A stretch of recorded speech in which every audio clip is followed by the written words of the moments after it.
Hello student, आज हम पढ़ते हैं नेक्स्ट क्लास और आज आपके क्या है नई यूनिट स्टार्ट है। यूनिट आपके सेकंड, ठीक है। यूनिट आज सेकंड स्टार्ट करेंगे, ठीक है। टॉपिक का नाम है उपसमूह। क्या है? उपसमूह। उपसमूह पहला ग्रुप है, इसको कहते हैं सब ग्रुप। सब ग्रुप उपसमूह, ठीक है। जो पहला टॉपिक है उपसमूह, यानी समूह का क्या एक छोटा सा समूह, वो क्या कहलाता है? आपके उपसमूह, ठीक है। अब देखो इसकी परिभाषा क्या होती है, डेफिनेशन। परिभाषा पूछी जा सकती है, यानी अपन कोई दो अवयव है या दो सेट है, अगर कोई ग्रुप है, जैसे किसी ग्रुप G का एक अरिक्त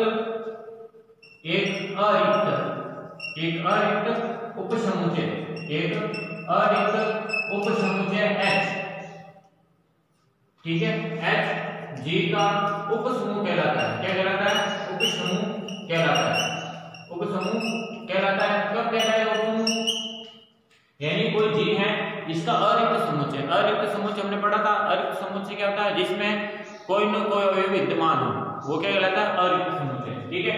तो एक अरिक्त उपसमुच्चय H G का उपसमुच्चय कब कहलाता है? ठीक है, जब इसके लिए क्या होगा? H G की संक्रिया, H क्या है? G की संक्रिया के लिए क्या हो? समवर्तन। H G की संक्रिया के लिए क्या हो? समवर्तन, यानी संक्रिया के लिए क्या हो? समवर्तन, ठीक है। समवर्तन को इंग्लिश में कहते हैं क्या है? क्लोज, ठीक है।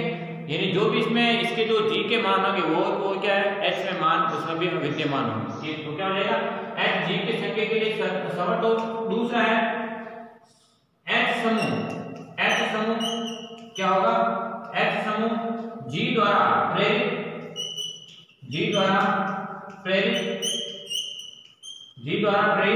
संक्रिया के लिए क्या हो? ग्रुप। संक्रिया के लिए क्या हो? आपको एक ग्रुप होना चाहिए। तो अगर ये दो कंडीशन अगर H अप्लाई करता है तो उसको क्या कहेंगे? G का एक उपसमूह कहते हैं, ठीक है। यानी कहना मतलब है जो H है अगर वह अरिक्त उपसमुच्चय है तो उसको कहेंगे G का उपसमुच्चय, ठीक है। उसके लिए कंडीशन क्या है कि H G की संक्रिया के लिए क्या हो? समवर्तन होना चाहिए, और H समूह G द्वारा प्रेरित संक्रिया के लिए क्या होना चाहिए? एक ग्रुप प्रदर्शित करना चाहिए। तो ये इसमें अपन कह सकते हैं कि जो H होगा वो क्या होगा? G का एक उपसमूह होगा। अब इसके लिए एग्जांपल देखते हैं कि एग्जांपल किस प्रकार से प्रदर्शित किया जाता है। तो देखो एग्जांपल, ठीक है। देखो एग्जांपल क्या होता है? जैसे आपके मैंने ये लिखा कि a, -a, अब a, -a को मैंने लिखा कि समूह C प्लस क्या है? C प्लस का ऐसा उपसमुच्चय है, क्या है? उपसमुच्चय है, ठीक है। उपसमुच्चय है जिसके अतिरिक्त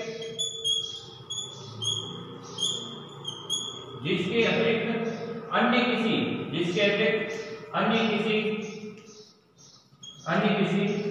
संक्रिया के लिए ग्रुप बनाता हो,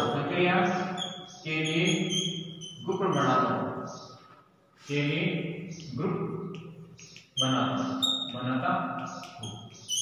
तो अपन कह सकते हैं कि 1 माइनस है, अगर प्लस की बात करेंगे, अगर दोनों का अगर एडिशन करेंगे तो पास क्या हो जाएगा? 0 दशमलव कभी बनेगा। परंतु अगर यही बात करें कि अगर गुणन के लिए बात करें तो 1 into a का क्या हो जाएगा? -1 होगा, जो कि आपके क्या होगा? दशमलव कभी के रूप में हमको प्राप्त नहीं होगा। तो अपन कह सकते हैं 1 - 1 C प्लस के लिए क्या होगा? एक उपसमुच्चय नहीं होगा, ठीक है। यानी क्या उपसमुच्चय आपके जो उपसमूह नहीं होने वाला एग्जांपल है। अब देखो इसका जो एग्जांपल है क्या हो जाएगा? जैसे ये तो आपके क्या है? उपसमूह नहीं है। क्या है? उपसमूह नहीं है, यानी कहना a - a क्या है? C प्लस का क्या है? आपके उपसमूह नहीं होगा। अब देखो होने वाला क्या है? जैसे एक एग्जांपल होने वाला देखिए। अगर आपको 0,4 दे रखा है, 0,4, ठीक है। ये जो आपके समूह है, ये समूह क्या हो जाएगा? Z8 और +8 का क्या होगा? एक उपसमूह है। क्या है? एक उपसमूह है।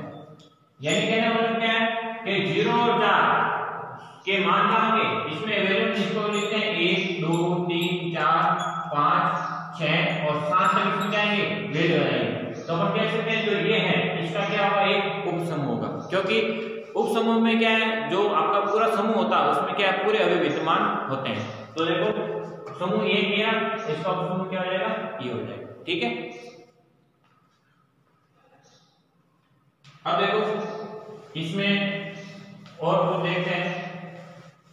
इसमें एक आता है आपके के उचित,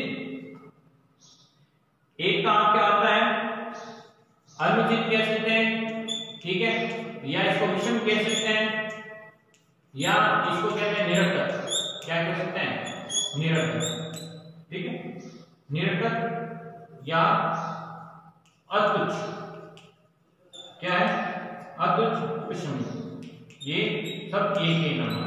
और एक आपके उचित, उचित उपसमूह, दोनों में डिफरेंस क्या है, देखो अगर किसी समूह का अगर अपन कोई समूह किसी दूसरे समूह का अगर उपसमूह है, ठीक है, तो उसको अपन किस प्रकार लिखते हैं, एक तो आपके अनुचित उपसमूह क्या होता है, अनुचित उपसमूह आपकी क्या हो जाएगा, इसके लिए प्रत्येक समूह, ठीक है, प्रत्येक समूह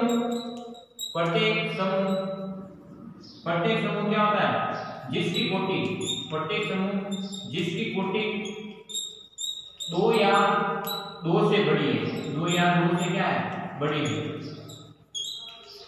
2 या 2 से अगर किसी समूह की अगर कोटि अधिक है, ठीक है, तो कोटि अधिक होने के लिए क्या हो जाएगा, तो उसमें 2 उपसमूह, तो उसके 2 उपसमूह अवश्य होंगे, अवश्य विद्यमान होंगे। पहला कौन सा हो जाएगा, पहला तो क्या, जी समूह क्या होगा, स्वयं होगा, यानी जब स्वयं क्या होगा, उसका एक उपसमूह होगा, यानी समूह भी जी एक समूह है, वो खुद का भी क्या होगा, एक उपसमूह होता है, क्योंकि सारे अवयव क्या उसमें विद्यमान होते हैं, इस बात का आप ध्यान रखो।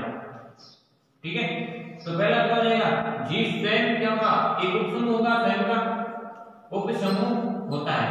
और दूसरा क्या है, जो ई, ठीक है, जो ई यानी इसका क्या रहेगा, तत्समूह, जो समूह होगा यानी तत्समूह अवयव का जो समूह होगा वो भी क्या होगा, एक इसका उपसमूह होगा, क्या होगा, एक उपसमूह होगा। तो जो ये दोनों प्रकार के जो समूह उपसमूह होंगे तो वो क्या कहलाएंगे, आपके विषम उपसमूह कहलाएंगे या निरर्थक उपसमूह। ठीक है, ऐसा क्या है, जी क्या है, स्वयं क्या है, क्या उपसमूह होगा, तो उसको लेना नहीं लेना बात बराबर है। और ये क्या है, तत्समक अवयव, तत्समक अवयव चाहे एक लो या नहीं लो तो बात क्या हो जाएगा। ठीक है, जैसे प्लस के लिए क्या लेते हैं, 1 + 0 क्या जाएगा, 1 आएगा, तो वो क्या निरर्थक कहलाता है। ठीक है, तो ये क्या है, तत्समक अवयव और जी समूह स्वयं का क्या है समूह, तो इसको क्या कहते हैं, विषम समूह कहते हैं। और उचित इन दोनों के अलावा, ठीक है, इन दोनों के अलावा, इनके अलावा जितने भी जाति उपसमूह होंगे वो क्या करेंगे, आपके उचित उपसमूह कहलाते हैं। इस बात का आप ध्यान रखें। ठीक है, तो ये क्या था आपके समूह के बारे में। ठीक है, समूह के उपसमूह के बारे में और अनुचित और उचित उपसमूह के बारे में हमने पढ़ा। अब देखो नेक्स्ट आपके पास क्या है, यदि कोई H है, H छोटा सा H किसी ग्रुप G का उपसमूह है, यदि H G का अगर उपसमूह है, ठीक है, तो उसके लिए क्या कंडीशन होनी चाहिए, पहली, ठीक है, पहली क्या रहेगी, H का तत्समक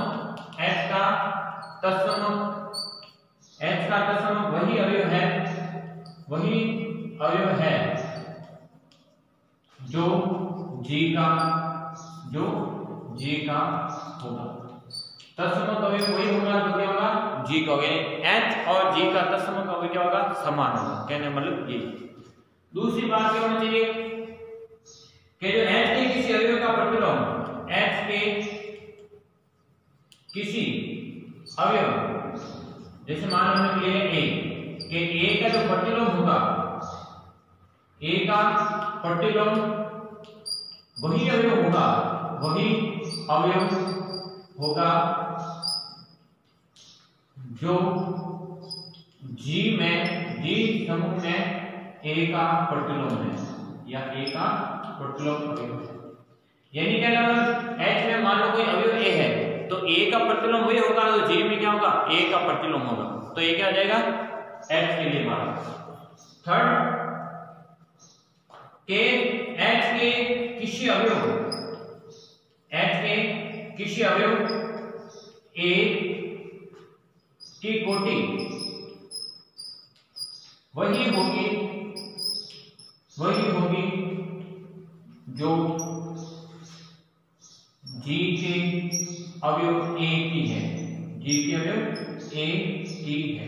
यानी कहने मतलब सिंपल बातें हैं, 3 बातें कि H का तत्समक अवयव वही होगा जो जी का क्या होगा तत्समक अवयव होगा।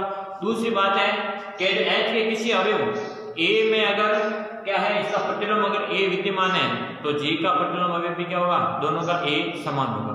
तीसरी बात है कि H के किसी अवयव A की कोटि वही होगी जो G में क्या होगा A के अवयव की कोटि होगी, तो इस बात का ध्यान है। अब देखो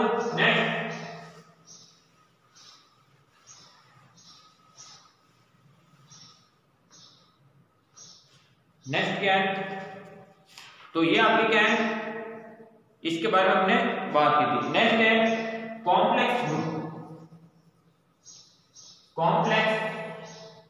समूह, ठीक है, हिंदी में इसको कॉम्प्लेक्स ही बोलना है, ठीक है, और इंग्लिश में भी क्या बोलते हैं कॉम्प्लेक्स ही बोलते हैं। तो कॉम्प्लेक्स समूह, अब देखो कॉम्प्लेक्स समूह में क्या होता है, यदि H तथा K G के कॉम्प्लेक्स समूह है, क्या है कॉम्प्लेक्स समूह है, ठीक है, समूह है तो इसके लिए क्या होगी कंडीशन, ठीक है, तो कॉम्प्लेक्स समूह होगा तो H के को हम क्या प्रदर्शित करेंगे, H ऑफ K को प्रदर्शित करेंगे H के of H stands to H, ठीक है, और K स्टैंड्स टू K, ठीक है, या स्मॉल है और ये कैपिटल है। यानी कहने मतलब है कि H के अगर G कॉम्प्लेक्स के समूह हैं तो हम कह सकते हैं H और K, H into K क्या होगा, H इज अवयव of H stand to H और K स्टैंड टू K, यहाँ पे H और K क्या है ये दोनों स्मॉल है। अब यहाँ पे H इनवर्स क्या ले सकते हैं, H इनवर्स को ले सकते हैं अपन H इनवर्स, ठीक है, जहाँ पे H क्या है H इज अवयव ऑफ H स्टैंड टू क्या कह सकते हैं, इसको बोलते हैं आप डिवीजन है, इसको क्या कहते हैं बिलोंग्स टू, क्या कहते हैं बिलोंग्स टू, ठीक है, यानी इसमें से इसको लेना, ठीक है। तो अपन कह सकते हैं कि एक ग्रुप कॉम्प्लेक्स ग्रुप कब होगा, जब उसके लिए ये कंडीशन आपके पास अप्लाई हो, तो क्या आ जाएगा उसका क्या होगा कॉम्प्लेक्स ग्रुप कहलाता है। अब देखो जैसे इसका एग्जांपल देखते हैं,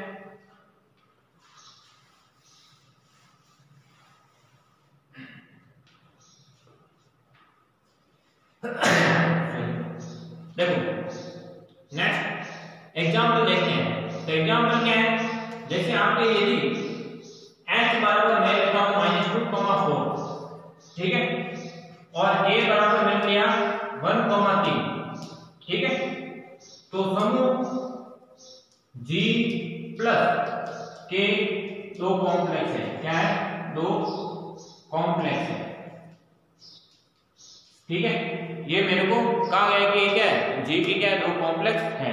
तो इसको किस प्रकार से प्रदर्शित करना है, तो कॉम्प्लेक्स हो तो H के, तो H के को किस प्रकार लिखना है, जैसे लिखा था H into K लिखा था, ठीक है, H के, तो H के यहाँ पे क्या प्लस है, यहाँ पे -2 प्लस K करना है, क्या है अगर प्लस है तो प्लस करना है, इंटू है तो इंटू करना है, ठीक है, ज्यादातर प्लस और इंटू का आपके क्वेश्चन आता है। तो -2 + 1 नेक्स्ट -2 + 3, ठीक है, एक एक -2 + 1 -2 + 3, ठीक है, नेक्स्ट हो जाएगा 4 + 1 यानी 4 + 1 और लास्ट हो जाएगा 4 + 3, ठीक है, यानी एक ही समूह से क्या करना आपको दूसरे समूह से गुणा करना या ऐड करना है, ठीक है, अगर एडिशन है तो ऐड करना है, नहीं तो मल्टीप्लिकेशन करना है, ठीक है, यहाँ पे एडिशन का तो एडिशन करा दिया, तो इसका जो मान आएगा क्या आएगा -1, इसका आएगा 1, यहाँ पर आएगा 5 और यहाँ पर आएगा 7, तो -1 8 5 और 7 हमारे पास क्या है h के।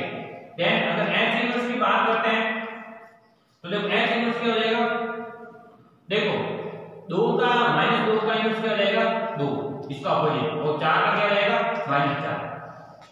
तो h इनवर्स हमारे पास क्या हो जाएगा -2 का हो जाएगा 2 और 4 का हो जाएगा -4, तथा जहां पे k इनवर्स हो जाएगा, k इनवर्स क्या हो जाएगा -1 और -3।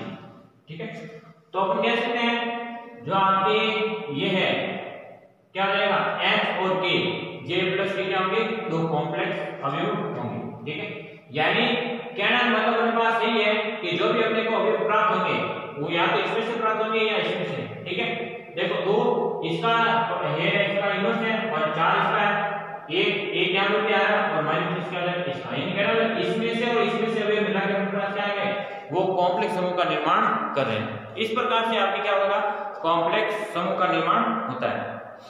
अब देखो कॉम्प्लेक्स समूह की प्रॉपर्टीज क्या होती है उसके बारे में अपने को पढ़ना है।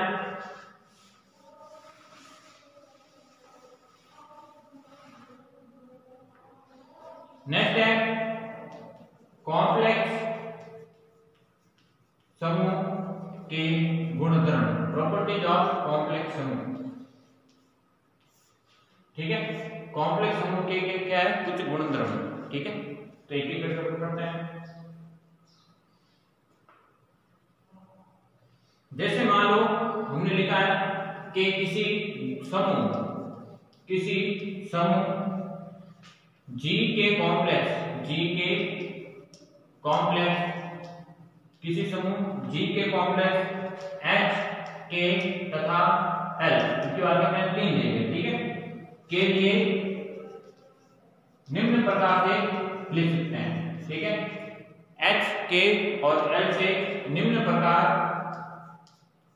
से प्रदर्शित किया जा सकता है। ठीक है, तो निम्न प्रकार से किस प्रकार से प्रदर्शित किया जाता है, पहले इसकी प्रॉपर्टी है। ठीक है, कहता है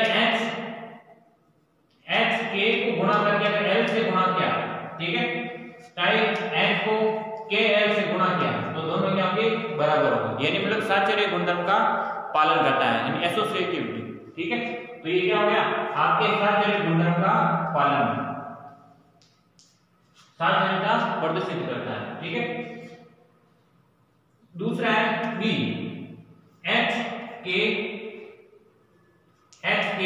इनवर्स। ठीक है, चाहे h के दोनों को गुणा करके उनका इनवर्स निकालो, चाहे h का और k का इनवर्स करके गुणा करो, दोनों क्या होंगे बराबर होते हैं। ठीक है, और लास्ट है ये तो आपकी पहली प्रॉपर्टी थी। ठीक है, सेकंड प्रॉपर्टी है कि h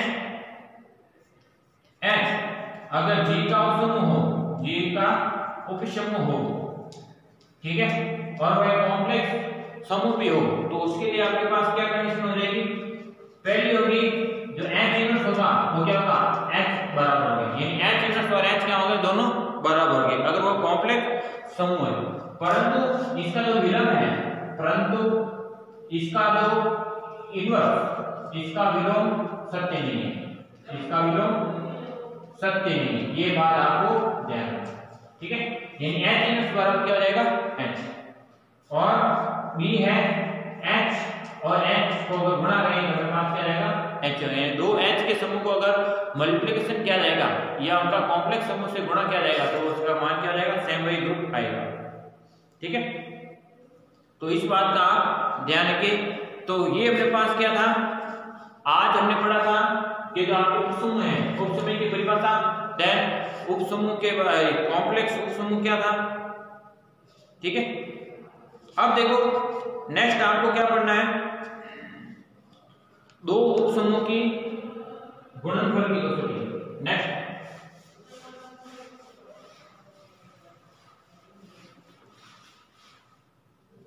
नेक्स्ट आपके दो उपसमूह के गुणनफल होने की कसौटी, दो उपसमूह के गुणनफल के उपसमूह होने की कसौटी, क्या है उपसमूह होने की कसौटी।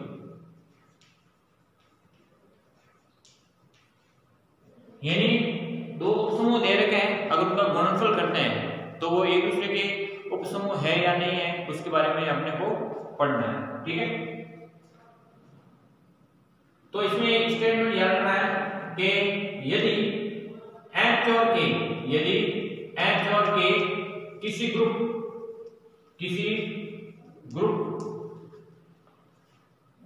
G के दो उपसमूह हैं, G के दो उपसमूह हो तो उनका गुणा, ठीक है, या उनका गुणन H के या KH G का उपसमूह होना क्या है, आवश्यक नहीं, उपसमूह होना आवश्यक नहीं। तो ये बात आपको ध्यान रखनी है। यानी H और K अगर मल्टीप्लिकेशन करें, ठीक है, यानी H और K अलग अलग किसी ग्रुप के अगर उपसमूह हैं तो अपन कह सकते हैं H के और H KH को अगर गुणा करने पर यानी उनके गुणनफल भी क्या होंगे, उपसमूह होंगे, ये आवश्यक नहीं है। हो भी सकते हैं और नहीं भी कर सकते, इस बात का आपको ध्यान रखना है। अब इसके बाद क्या करना है,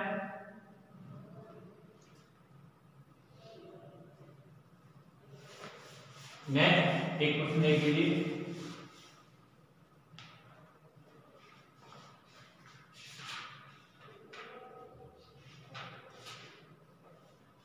नेक्स्ट देखिए, क्वेश्चन कह रहा है कि सिद्ध करना है, क्या करना है, सिद्ध करना है कि इकाई के nवें मूलों का समुच्चय, मूलों का जो समुच्चय है, मूलों का समुच्चय, ठीक है, गुणात्मक समूह का गुणात्मक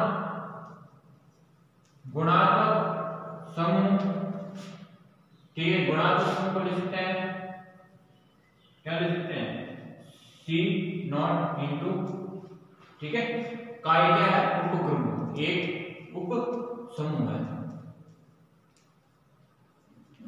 तो ये आपको सिद्ध करना है, क्या सिद्ध करना है कि इकाई के n मूलों का समुच्चय, इकाई के n मूलों का समुच्चय गुणात्मक समूह का क्या होता है, उप समूह होता है। ये आपको क्या करना है, सिद्ध करना है या प्रदर्शित करना है। तो इसको अपन करते हैं, देखो अपन मान लेते हैं, माना क्या माना है कि माना H को अपन क्या लिख सकते हैं, H को लिख सकते हैं X is tend to C0, X is tend to यानी गुणात्मक रूप का क्या है, X का वैल्यू है, तो Xn बराबर क्या आ जाएगा, 1, यानी n मूल, X का n मूल क्या आ जाएगा, इकाई को प्रतिनिधित्व करेगा। ये क्वेश्चन में दे रखा है, ठीक है। तो ये क्या रहेगा, X में क्या है, n सम्मिश्र संख्या है, यानी गुणात्मक रूप में कितनी सम्मिश्र संख्या, n सम्मिश्र संख्या विद्यमान है। तो ये अपन कह सकते हैं कि Xn बराबर क्या आ जाएगा, 1 हो जाएगा, ठीक है, यहाँ से C0। अब देखो, तो अपन कह सकते हैं कि H ग्रुप क्या हो जाएगा, H ग्रुप C0X क्या हो जाएगा, H ग्रुप क्या हो जाएगा, C0 आपके क्या हो जाएगा, X हो जाएगा। तो H ग्रुप आपके क्या हो जाएगा, C0X। तो C0X को अपन क्या लिख सकते हैं, इस प्रकार से C0X का क्या हो जाएगा, एक अरिक्त क्या हो जाएगा, एक अरिक्त उपसमुच्चय क्या हो जाएगा, अरिक्त उपसमुच्चय होता है, यह अरिक्त उपसमुच्चय होगा। इस प्रकार अपन इसको लिख सकते हैं।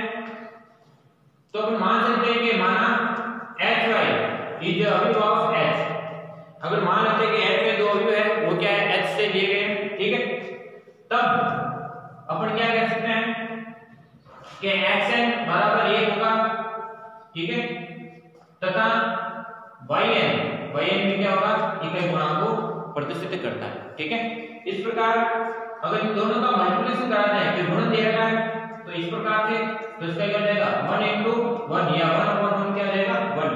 तो इनका मल्टीप्लिकेशन भी क्या होगा, आपके इकाई गुणांक को प्रदर्शित करता है। तो इस प्रकार से अगर ये मल्टीप्लिकेशन हो गया तो यहाँ पे इसका बराबर 1 हो गया, या इसको लिख सकते हैं x और इसको अपन y की पावर -n लिख सकते हैं, ठीक है। तो ये भी क्या होगा, आपके 1 को ही प्रदर्शित करेगा, या इसको अपन लिख सकते हैं, क्या लिख सकते हैं, x y -1 की पावर n, x y -1 की पावर भी क्या होगा, आपके 1 होगा। यानी अपन इसको अगर लिखना चाहें तो क्या लिख सकते हैं कि जो x y की पावर -1 होगा वो भी क्या होगा, एक आपके h समूह को प्रदर्शित करता है। ठीक है, तो अपन कह सकते हैं जो h समूह है वो क्या हो जाएगा, C0 इनटू का क्या हो जाएगा, एक उपसमूह होगा। तो ये आपको क्या करना था, प्रदर्शित करना था। इस प्रकार से ये क्वेश्चन था। तो आज हमने पढ़ा था उपसमूह के बारे में, इसकी परिभाषा है, ने कॉम्प्लेक्स ग्रुप के बारे में, और इसका एक सवाल क्या है, इसको वापस देख लीजिए। ये पूछ रहा है कि इकाई के अन्य मूलों का समुच्चय गुणात्मक समूह का क्या है, उपसमूह यानी सब ग्रुप आपको होगा। तो इसमें क्या देगा, h बराबर ये हमने मान लिया, x क्या है, एक आपके C0 यानी गुणात्मक समूह का अवयव है, जिसमें x n बराबर क्या है, इकाई का यूनिट, तो xn बराबर क्या हो जाएगा, h, और यहाँ पे h क्या है, n सम्मिश्र संख्या है। तो देखो h ग्रुप में एक अरिक्त समुच्चय है, h क्या है, परिभाषा में पढ़ा था क्या, जो h होगा अगर किसी समूह का अगर उपसमूह है तो क्या हो जाए, एक अरिक्त समुच्चय होता है। अब माना x से रो ले ली, वो क्या है, h के अवयव है, तो हो जाएगा xn बराबर 1 और yn बराबर 1, या बोल सकते हैं xn और y, xn upon y upon n क्या हो जाएगा, इसका मान क्या 1 होगा, या इसको लिखते हैं x की पावर n और y की पावर -n बराबर क्या होगा, 1 होगा, तो इसको अपन लिख सकते हैं x y की पावर -1, ठीक है, n को बाहर आएगा तो n बराबर 1। ये अपन कह सकते हैं कि x और y की पावर -1 का मान क्या होगा, 1 के बराबर होगा। ठीक है, ये जैसे h समूह क्या होगा, इसका क्या होगा, गुणात्मक समूह का क्या होगा, एक उपसमूह होता है।